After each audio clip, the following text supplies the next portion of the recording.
Assalamualaikum warahmatullahi wabarakatuh. Mohon maaf tampilannya seperti ini, namun tetap saya akan menarasikannya. Kali ini video ini saya ingin memperkenalkan diri saya bahwa ya inilah sebenarnya pekerjaan saya itu. Jadi teman-teman yang belum kenal sama saya itu, nama channelnya Mang Edik, dan nama asli saya sebenarnya Erik ya. Nah, hari-harinya itu saya kalau misalkan kerja di daerah Sudirman ini, tepatnya di Menara Sudirman gedungnya, saya adalah salah satu supir di perusahaan yang bertempat di Jalan Jenderal Sudirman, Jakarta. Jadi jangan istilahnya kalau misalkan pernah saya membuat konten itu di dalam mobil, itu adalah saya sedang beraktivitas, namun saya memanfaatkan aktivitas saya itu sambil berkonten atau sambil membuat konten. Nah, sebenarnya saya itu sering di jalan seperti ini, namun kadang juga saya di tempat jika user tidak keluar atau tidak melakukan perjalanan keluar kantor. Nah, di sini saya ada kesempatan karena user saya tidak ada atau tidak ikut serta dalam kendaraan, jadi saya manfaatkan untuk membuat konten. Tetapi saya memakai atau merekam dari jalanannya saja. Dan di sini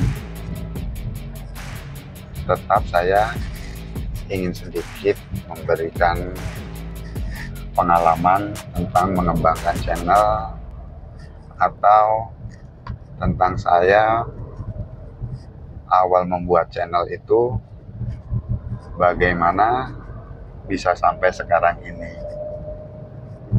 Awal saya membuat channel adalah di bulan Juli, sekitar tanggal 26 atau tanggal 27 kalau nggak salah ya.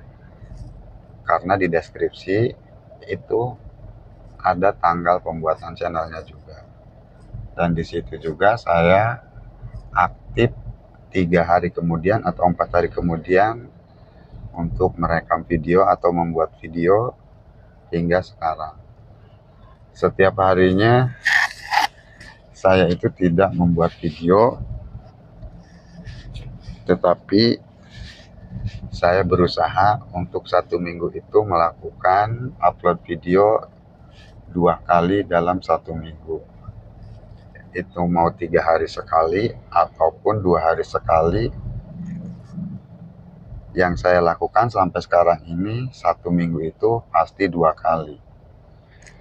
Nah, teman-teman, untuk teman-teman yang sudah kenal dengan channel saya ini dan yang sudah memberikan dukungan, supportnya, saya ucapkan banyak terima kasih karena teman-teman sudah membantu channel saya bisa berkembang sampai saat ini.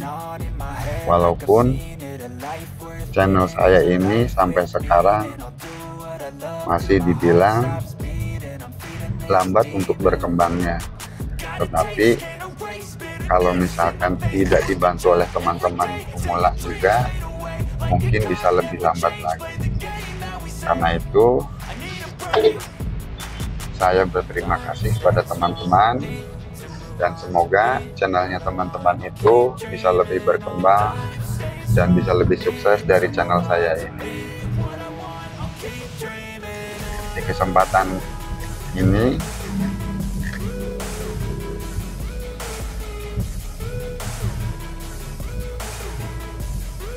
saya membuat video karena untuk seminggu ini saya agak sulit ya untuk pembuatan atau merekam video, karena minggu ini saya sibuk di jalan atau harus keluar kantor bersama user, jadi waktunya itu ada kalau malam saja, sedangkan malam itu untuk rekaman sebuah video di rumah saya tidak memfokuskan atau tidak mengutamakan, karena saya mengutamakan waktu dengan keluarga. Jadi saya harus bisa membaginya dengan keluarga, walaupun saya itu harus sudah upload video seperti biasanya, karena seminggu 2 kali itu saya diusahakan untuk konsisten di channel saya ini, supaya saya bisa tetap bisa semangat untuk mengembangkan channel ini. Nah, sedikit saya menjelaskan untuk teman-teman yang kalau saya kunjungi dan saya hanya berkomentar singkat ataupun ala kadarnya atau tidak sesuai dengan isi video, itu karena saya saling kunjungan melakukannya seperti ini. Jadi HP-nya saya silent, saya putar YouTube-nya, lalu saya simpan. Setelah mau selesai durasi videonya, baru saya ambil, saya komentar sebentar, lalu saya ganti kunjungan ke teman yang lain. Jadi teman-teman jangan merasa istilahnya kok komentarnya tidak jelas atau komentarnya tidak menyambung dengan isi videonya. Jadi terkadang saya di jalan melakukan saling kunjungannya. Nah, yang dibilang saya tidak aman itu yang seperti ini. Terkadang saya mengunjungi teman-teman yang sedang live pun, saya hanya memberikan sebuah stiker ataupun simbol stay-nya. Sebenarnya kalau misalkan lagi sapa menyapa itu ya kadang nggak enak juga ya. Sudah disapa oleh beberapa teman, tapi kita hanya memberikan tanda simbol stay atau melambaikan tangan. Jadi takutnya dikira sombong karena sudah dipanggil atau sudah disapa oleh teman-teman yang lain, tapi kita cuma stay aja atau melambaikan tangan saja. Ya mudah-mudahan teman-teman ngerti ya, kalau misalkan saya melambaikan tangan ataupun memberikan icon stay itu berarti tandanya saya tidak aman, bukan berarti saya sombong sudah disapa tapi tidak mau menyapa balik, bukan ya. Jadi inilah alasan kenapa saya kadang kalau disapa itu susah atau tidak berbalik nyapa ya. Jadi hanya memberikan emot atau icon atau gambar ya sejenisnya lah. Sebenarnya kalau lagi kumpul-kumpul sebegitu kan pengennya bercanda, terus saling ledek atau yang lainnya lah, yang seharusnya untuk mempererat tali silaturahmi atau supaya kita bisa kenal lebih dekat lagi. Sebenarnya sih begitu, cuma karena keadaan dan posisinya lagi di jalan seperti ini, apa boleh baut atau apa boleh buat, jadi ya terkadang suka mengirimkan atau memberikan emotnya saja, seperti itu. Nah oke, itu untuk kalau misalkan saya sedang mengunjungi live-nya salah satu teman-teman itu, hanya memberikan icon stay aja, berarti saya tidak aman tuh yang seperti ini. Untuk kalau misalkan kunjungan itu, jadi sudah tadi saya ceritakan ya, seperti itu. Dan saya ucapkan mohon maaf buat teman-teman apabila teman-teman ada yang belum tahu untuk alasan yang seperti tadi saya katakan itu. Jadi sekarang teman-teman sudah tahu ya, mudah-mudahan bisa dimaklumi. Yang penting jalinan tali silaturahminya masih terhubung, atau istilahnya kita tidak memutuskan tali silaturahmi. Oke teman-teman, untuk selanjutnya banyak hal selama ini saya hanya membuat tutorial dari cara pengeditan video ataupun memberikan tutorial-tutorial yang lainnya, tapi jarang sekali sekarang saya melakukan untuk perekaman tatap muka. Sebenarnya saya ada rasa kangen juga ya untuk membuat video yang seperti kemarin-kemarin yang merekam muka itu, tetapi ya sekarang belum ada sempat, jadi saya merekam yang seperti ini, tetapi saya akan memberikan tetap narasinya. Jadi untuk teman-teman, masalah mengembangkan channel itu sebenarnya untuk pemula jangan terlalu istilahnya dipusingkan atau terlalu difokuskan ke salah satu. Kalau misalkan kita belajar di salah satu channel besar, jangan terlalu difokuskan ke channel tertentu. Teman-teman bisa belajar dari channel A, B, ataupun C. Tetapi setiap pelajaran itu teman-teman juga jangan menelan mentah-mentah dari setiap materinya sebelum teman-teman mengalaminya. Karena di sini juga setiap pemula itu melakukan dan mengembangkan channelnya pasti berbagai cara atau macam-macam caranya untuk mengembangkan channelnya. Jadi untuk masalah perdebatan, misalkan nih satu contoh, teman-teman itu mengembangkan channelnya itu dengan cara A, dan teman yang lainnya itu mengembangkan channel dengan cara B, dan itu sukses semua atau itu berhasil semua. Itu teman-teman tidak usah diperdebatkan atau tidak usah memaksakan memberikan saran kepada yang lain itu supaya bisa memakai cara kita untuk mengembangkan channelnya. Jadi kita sendiri yang menilai cara ini apakah cocok dengan skill kita atau karakter kita. Kalau misalkan cocok, lakukan actionnya. Kalau misalkan tidak cocok, skip aja. Karena walaupun istilahnya sekarang jangankan beda orang, saya punya 2 channel, saya lakukan dengan hal yang sama, saling kunjungannya, cara belajarnya, tetapi untuk mengembangkan channel itu ada perbedaannya, tidak selalu sama. Itu yang satu orang ya, apalagi kita beda orang, beda channel gitu.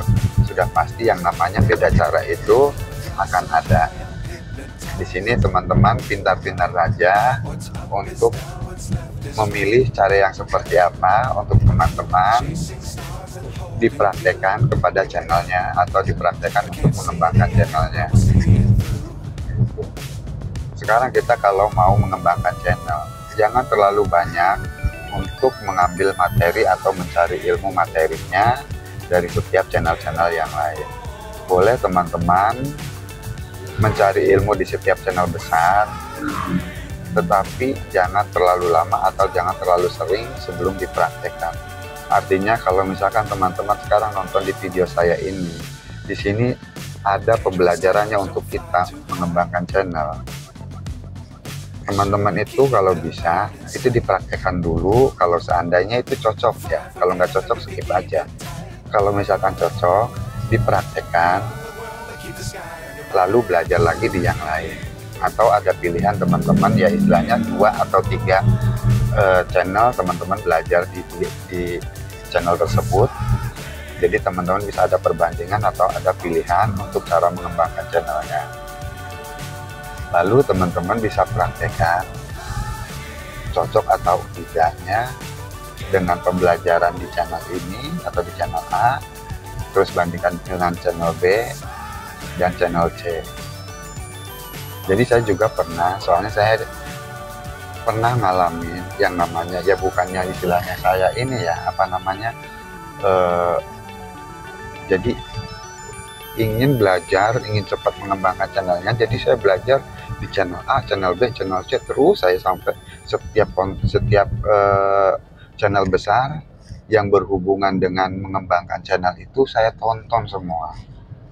Artinya banyak pembelajaran yang saya tonton tapi tidak saya terapkan. Nah, di sini bukannya malah maju atau bukannya bisa cepat berkembang, malah saya stuck di situ.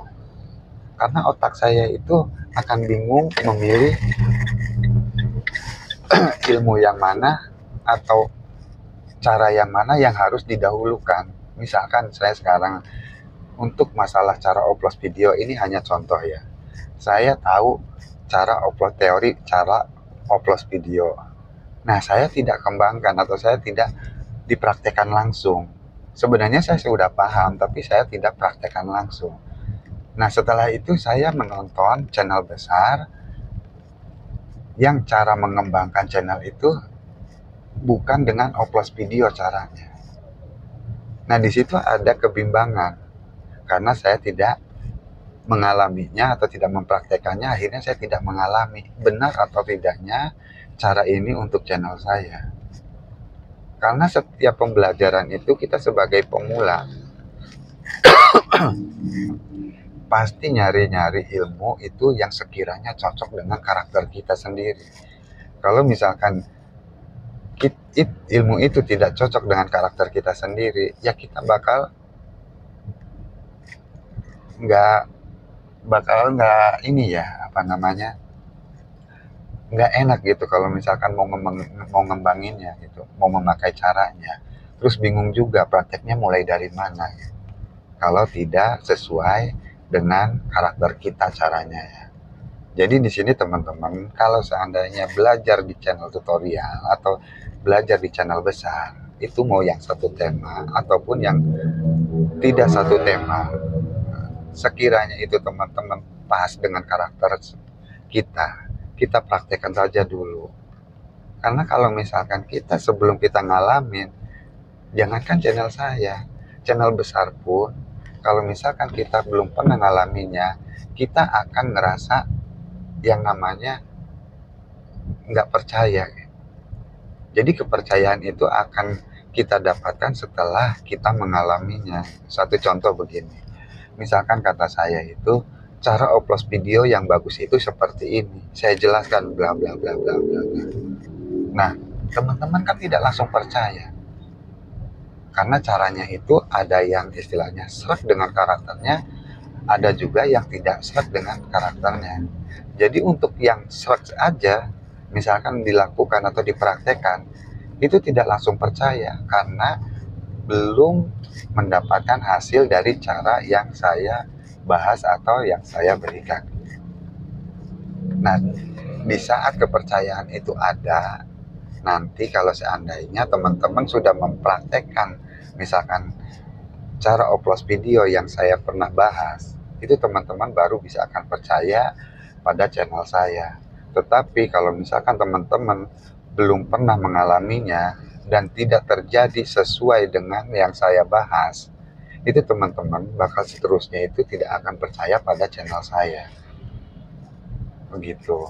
Jadi kita untuk mengembangkan channel itu jangan ada perdebatan dengan cara yang seperti A, yang seperti B, atau yang seperti C. Sesuaikannya saja dengan karakter kita masing-masing ya. Ibaratnya pemula itu bebas, tetapi ada yang wajib teman-teman harus tahu, yaitu aturan atau larangan dari YouTube saja.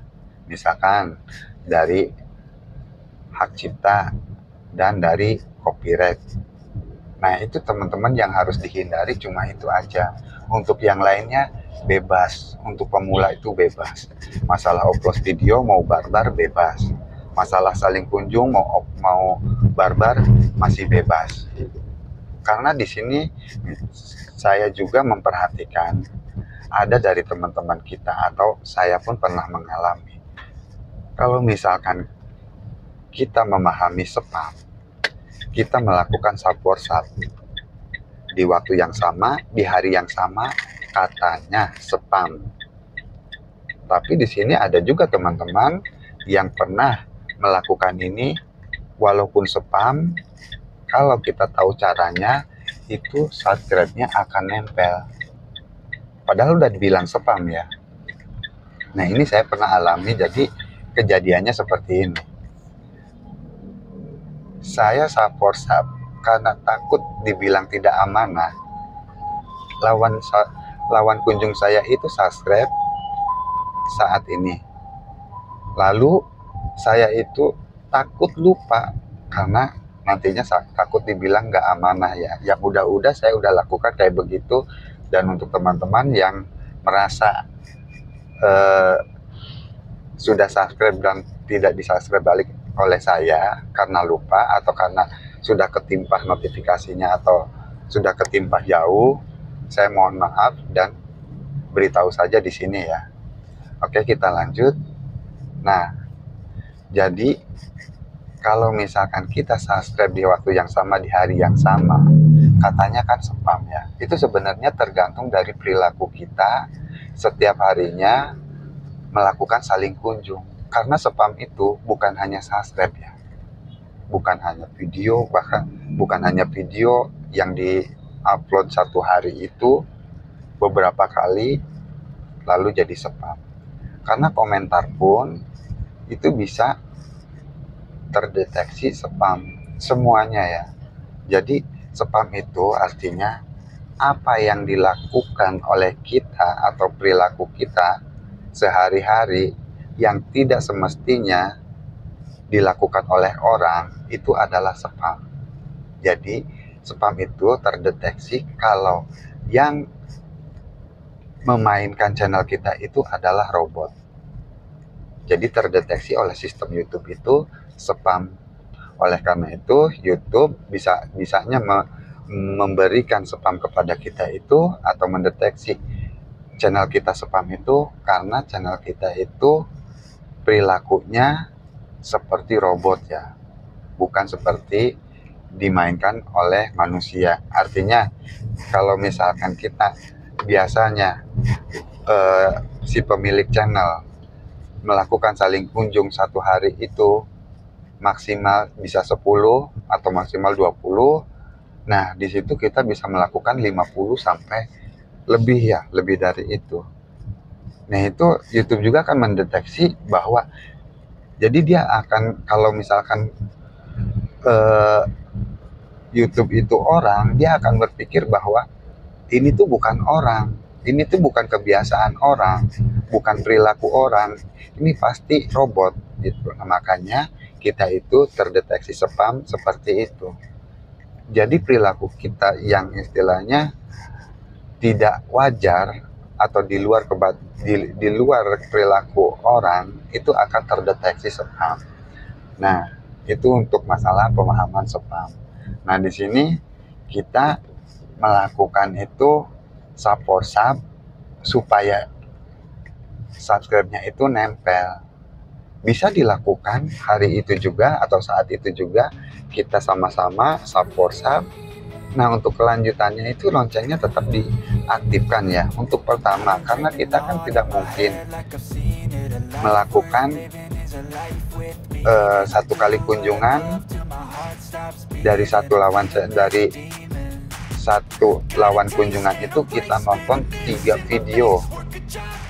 video ya. Walaupun itu disarankan oleh teman-teman channel-channel besar, kalau saya pribadi ya, pemahaman saya pribadi atau saya sendiri gitu ya, itu jarang dilakukan oleh teman-teman pemula ya. Mungkin ada ya, tapi jarang sekali. Jarang sekali teman-teman saling kunjungan itu melakukan satu kali kunjungan itu menonton 3 video full durasi lalu dia subscribe. Itu jarang sekali. Bahkan saya dari selama membuat channel sampai sekarang mungkin terhitung ada ya istilahnya di bawah 10. Itu pun kebanyakan nonton videonya 2 video ya, bukan 3 video.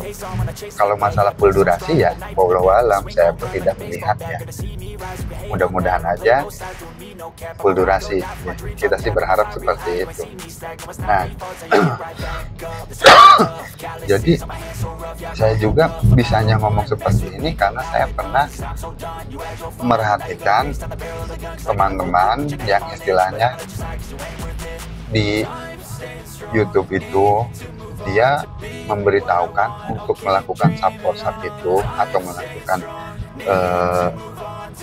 saling kunjung lalu kita subscribe, itu tidak masalah. Walaupun channel besar sudah memberitahukan kalau itu bakal terjadi atau terdeteksi spam, tetapi kalau misalkan kita setelah subscribe lalu kedepannya itu kita akan melakukan saling kunjungan minimal 3 kali saja dari setiap upload lawan kunjung kita itu. Misalkan lawan kunjung kita itu 2 hari sekali upload ya, berarti kalau misalkan 3 kali upload itu berarti 1 minggu ya. Nah selama 1 minggu itu kita kunjungan ke dia, nah itu subscribe-nya itu akan balik lagi. Karena subscribe yang istilahnya berkurang itu bukan berarti hilang ya, tapi disembunyikan oleh YouTube. Karena YouTube mengira itu orang yang melakukan subscribe di waktu yang sama atau perilaku orang yang melakukan di luar batas manusia itu akan terdeteksi spam. Jadi oleh YouTube itu disembunyikan.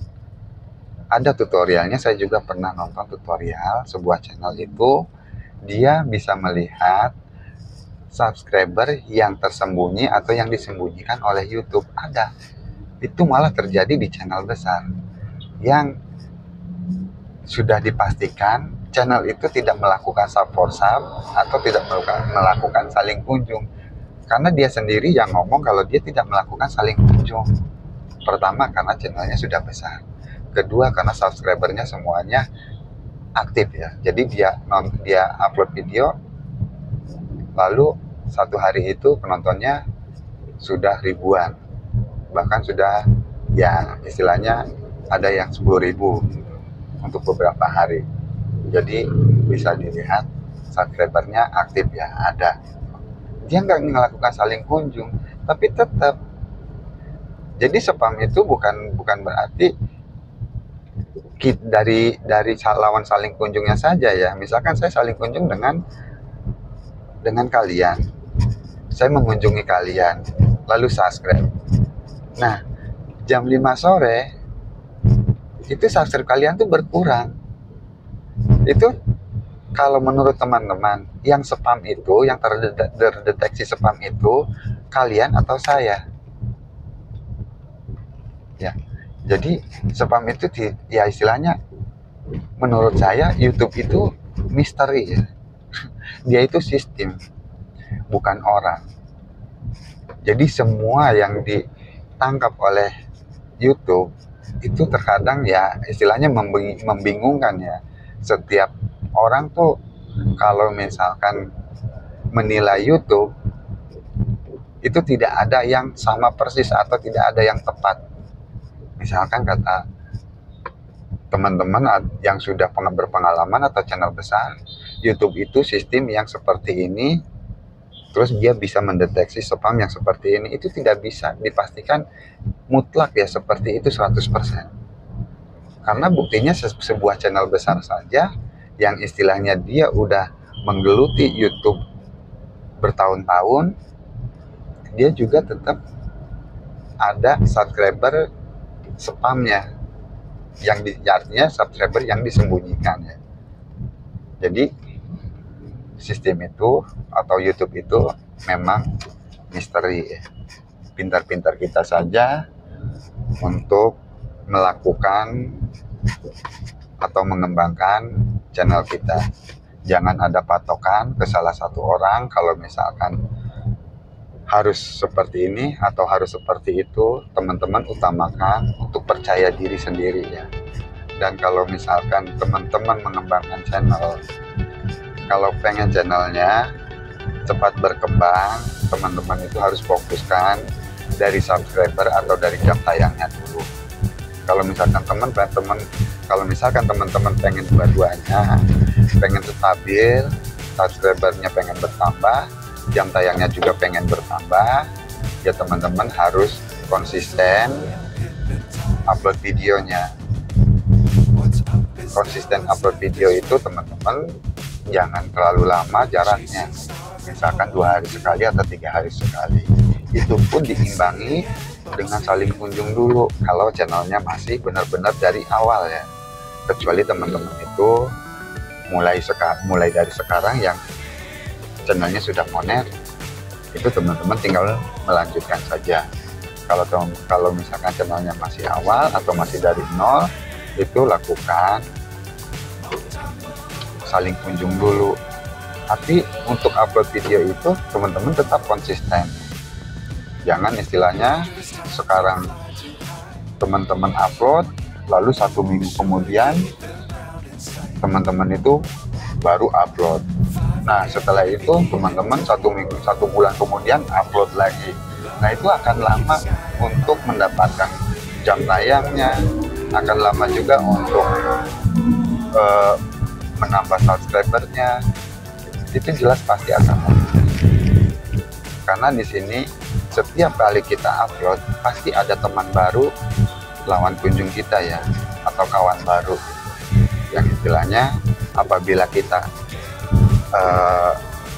dekati atau misalnya kita balas komentarnya dengan ya istilahnya kita baiklah sama dia gitu ya, responnya baik, sopan gitu, dia juga akan merasa oh enak, nyaman gitu.